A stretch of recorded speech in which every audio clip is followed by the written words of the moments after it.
नमस्कार, स्वराज एक्सप्रेस आप देख रहे हैं और मैं हूं आपके साथ काजल दुबे। एक्सप्रेस रिपोर्टर पर सबसे पहले बात करेंगे राजधानी भोपाल की।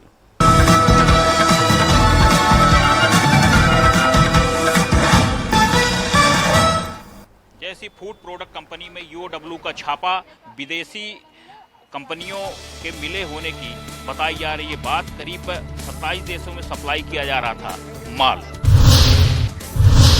सौरभ शर्मा के बाद ईडी ने जय श्री फूड कंपनी के 3 ठिकानों पर एक साथ छापामार कार्रवाई की है। भोपाल, सीहोर और मुरैना के स्थानों पर यह कार्रवाई की गई है। बताया जा रहा है कि इस कंपनी के द्वारा मिल्क के प्रोडक्ट बनाए जाते थे, जिसमें पशु चर्बी मिलाने की बात सामने आई है। सबसे बड़ी बात यह है कि खाद्य विभाग द्वारा फर्जी दस्तावेज बनाए गए और उन फर्जी दस्तावेजों का सहारा लेकर करीब 27 देशों में इस कंपनी ने अपना व्यवसाय फैलाया और अपने प्रोडक्ट की बिक्री की। इस पूरे मामले को लेकर यूओडब्ल्यू ने करीब 6 महीने पहले भी छापामार कार्रवाई की थी।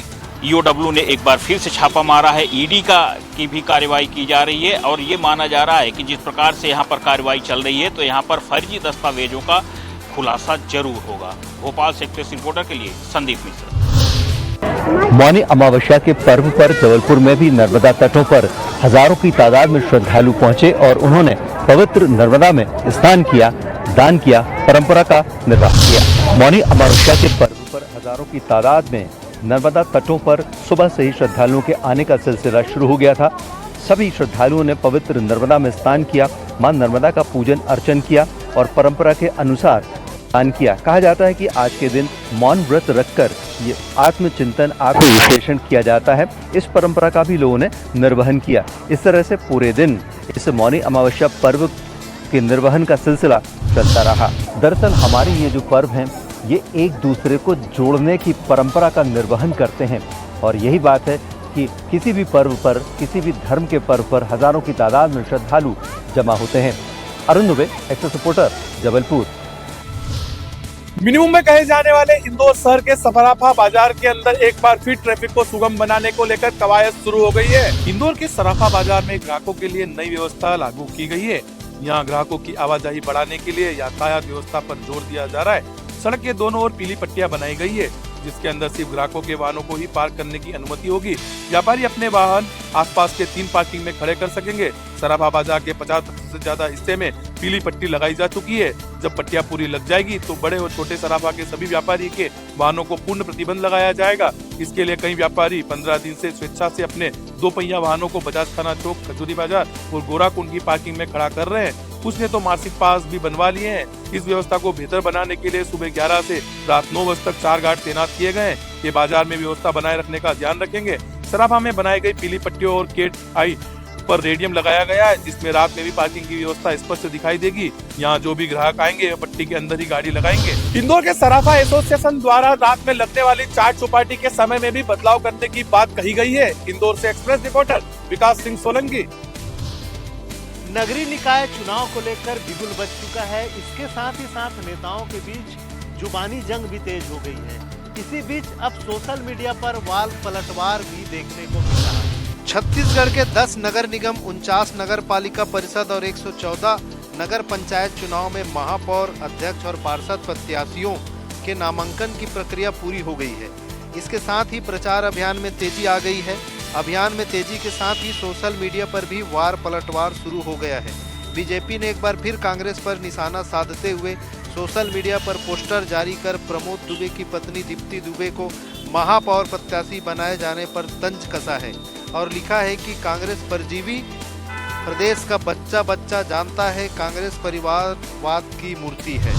वहीं दूसरी तरफ कांग्रेस ने भी सोशल मीडिया पर एक पोस्ट जारी करते हुए बीजेपी द्वारा घोषणा पत्र के लिए सुझाव मांगने को लेकर तंज कसते हुए लिखा है कि लबरा गैंग द्वारा इस तरह के जो कृत्य है वो किए जा रहे हैं। Express reporter Dilip Sahu, Raipur. ग्राम पंचायत भूखी में मनरेगा के तहत 10 लाख के पुलिया निर्माण के नाम पर राशि निकालने का मामला आया सामने। बड़ा गड़बड़ घोटाला होने की आशंका। पुल बनाने ही और राशि निकालने का किया प्रयास। मनरेगा के तहत पुलिया के नाम पर 10 लाख का फर्जीवाड़ा। ग्राम पंचायत घोटी का मामला। एक और सरकार पंचायत के विकास कार्यों में पारदर्शिता की बात कर रही है, जिसके लिए पंचायत दर्पण ऐप बनाया गया है, किंतु इसके बाद भी भ्रष्टाचारियों की जड़ें इतने मजबूत है कि अधिकारी कर्मचारी बिना खौफ के भ्रष्टाचार करने में पीछे नहीं है। मामला ग्राम पंचायत घोटी का है, जहां मनरेगा योजना के तहत बड़ा घोटाला सामने आया है, जिसमें पुलिया निर्माण के नाम पर 10 लाख रुपए की राशि निकालने की कोशिश की गई, जबकि मौके पर पुलिया का निर्माण हुआ ही नहीं है। यह मामला क्षेत्रीय जनप्रतिनिधि और ग्रामीणों के संज्ञान में आने के बाद हड़कंप मच गया। ग्राम पंचायत घोटी में मनरेगा के तहत पुलिया निर्माण के लिए स्वीकृत राशि काम कागजों पर ही पूरा दिखाया गया है, जिसके बिल अलग अलग दुकानदारों के नाम पर पंचायत दर पर पोर्टल पर राशि निकालने का प्रयास किया गया है, किंतु ग्राम के रोजगार सहायक को यह बिल पोर्टल पर चढ़े दिखे तो बवाल मच गया और पोर्टल से सभी बिलों को मनरेगा के अधिकारी कर्मचारियों द्वारा हटा लिया गया। वही बताया जा रहा है कि इस पोर्टल पर बिल चढ़ाने व हटाने के रोजगार सहायक जनपद पंचायत के मनरेगा विभाग व भोपाल के अधिकारियों के पास ही आईडी और पासवर्ड होता है। ऐसे में इस भ्रष्टाचार को करने में किसने यह प्रयास किया, यह जांच के पश्चात ही सामने पाएगा। घोटाले में मनरेगा के अधिकारी और कर्मचारियों की भूमिका संदिग्ध नजर आ रही है, तो क्षेत्र के जनप्रतिनिधि व ग्रामीणों ने इस मामले की निष्पक्ष जांच की मांग की है। देखना है कि आगे यह मामला क्या मोड़ लेता है। सौसर से एक्सप्रेस रिपोर्टर दिनेश धारपुरे। राजधानी रायपुर में राइस मिलर समेत अन्य ट्रेड से जुड़े कारोबारियों के कई ठिकानों पर आयकर विभाग की टीम ने दबिश दी है। सत्यम बालाजी राइस मिल ग्रुप से जुड़े कई कमीशन एजेंट्स के यहां भी आयकर विभाग की टीम ने दबिश दी है। रायपुर, गोंदिया, कोकीनाडा समेत कुल 22 ठिकानों पर आईटी की छापेमार कार्रवाई जारी है। बता दें कि रायपुर के राजीव नगर स्थित घर, जवाहर मार्केट स्थित ऑफिस, राठौड़ चौक स्थित गोदाम, कमीशन एजेंट के ऑफिस और रिंग रोड स्थित जैगवार शोरूम समेत भनपुरी स्थित राइस मिल पर आईटी की टीम ने दबिश दी है। इसमें 200 से अधिक अधिकारी शामिल हैं, जो मध्य प्रदेश, महाराष्ट्र और उड़ीसा समेत तेलंगाना के आईटी अधिकारी दबिश की कार्रवाई में शामिल हुए हैं। ज्यादातर काम नकद में होने और बड़ी कर चोरी की मिली शिकायत के बाद ने आईटी की टीम ने आज दबिश दी है। आईटी के अधिकारी दस्तावेजों और तकनीकी साक्ष्यों को जुटाने में जुटे हुए हैं। सभी ठिकानों पर रेड की कार्रवाई अभी भी जारी है। कर चोरी की मिली शिकायतों पर आयकर विभाग की टीम लगातार रेड की कार्रवाई कर रही है। फिलहाल देखना होगा कि इस छापेमारी में क्या कुछ दस्तावेज और खंगाले जाते हैं और क्या कुछ सबूत इकट्ठे होते हैं। Express reporter Gopi Krishna Sahu, Raipur. स्वर्ण रेखा नदी मामले में ग्वालियर हाईकोर्ट में दायर हुई जनहित याचिका में महत्वपूर्ण सुनवाई हुई। दरअसल स्वर्ण रेखा नदी को लेकर बीती सुनवाई में हाईकोर्ट ने नगर निगम को निर्देश दिए थे कि वह इसकी डीपीआर तैयार कराए। नगर निगम द्वारा पहले ग्वालियर के MITS शिक्षण संस्था से डीपीआर तैयार कराई गई, जिसमें खामियों को देखते हुए भोपाल स्थित मैनेट संस्थान से डीपीआर तैयार कराई गई।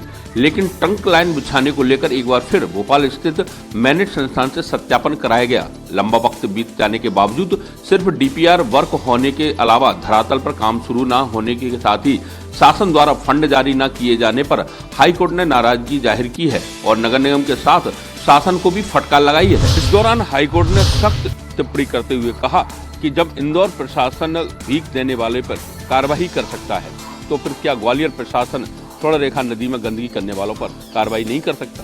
ग्वालियर से एक्सप्रेस रिपोर्टर विनोद। पूर्व में नगर पालिका चुनाव के लिए अध्यक्ष की दावेदारों की संख्या जो है वो बढ़ गई है और हर कोई अध्यक्ष बनने की ख्वाब देख रहा है। ऐसे में लगातार जनता देख रही है कि कौन विकास करेगा और कौन रतनपुर को नई ऊंचाई देगा। हालांकि हर कोई अपनी दावे तो जरूर कर रहे हैं, इस बीच बागी भी दावे करने में कोई कसर नहीं छोड़ रहे हैं।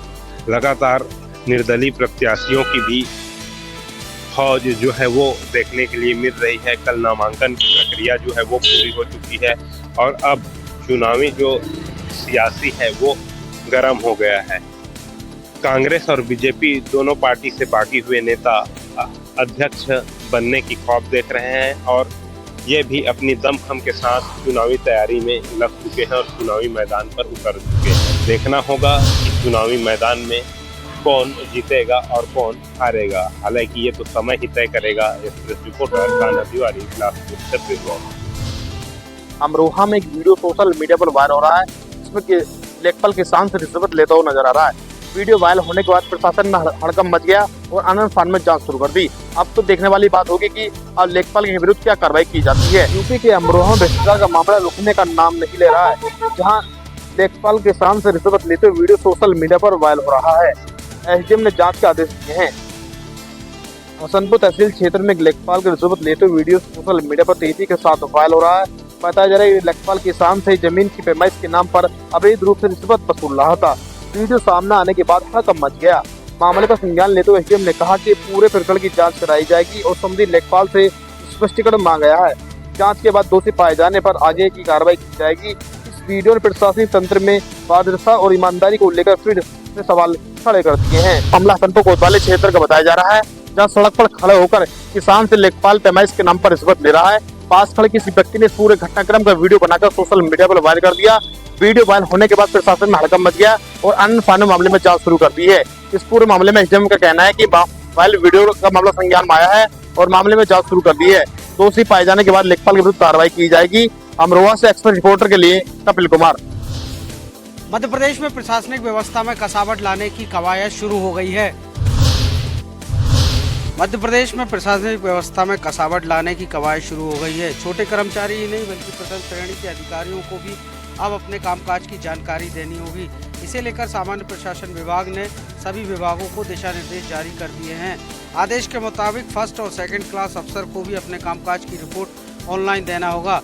मंत्रालय से लेकर प्रदेश भर के सभी प्रथम और द्वितीय श्रेणी के अधिकारियों को 31 मार्च तक सरकार को कामकाज की रिपोर्ट ऑनलाइन देनी होगी।